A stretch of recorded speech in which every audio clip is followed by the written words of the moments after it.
convince that 21% to continue to think who will be there and endorse us, support us, upload why you're voting for us.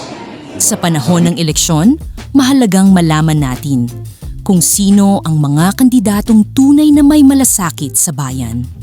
Isa sa kanila ay si Kiko Pangilinan, na muling tumatakbo sa Senado ngayong 2025.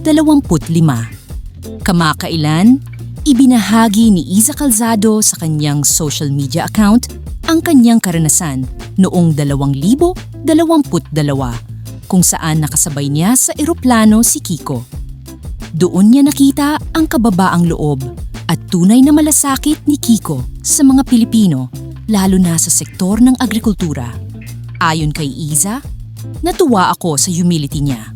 Naramdaman ko ang genuine care niya para sa mga Pilipino at ang excitement niya para sa farming. Bukod dito, pinuri rin ni Iza ang mga batas na naipasa ni Kiko tulad ng Sagip Saka Act at ang Expanded Maternity Leave Law na nagpapahaba ng paid maternity leave mula 60 hanggang 105 araw. Bilang isang ina, malaking tulong ito para sa kanya at sa iba pang mga nanay sa bansa. Samantala, si Sharon Cuneta naman ay buong pusong sumusuporta sa kanyang asawa.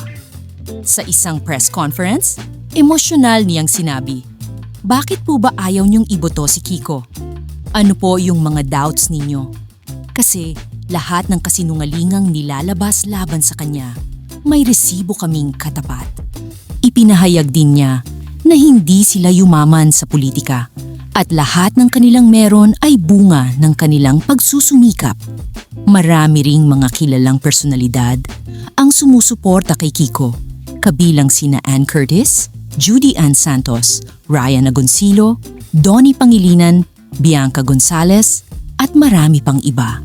Sa darating na eleksyon, mahalagang pag-isipan natin kung sino ang mga kandidatong may tunay na malasakit at track record sa serbisyo publiko.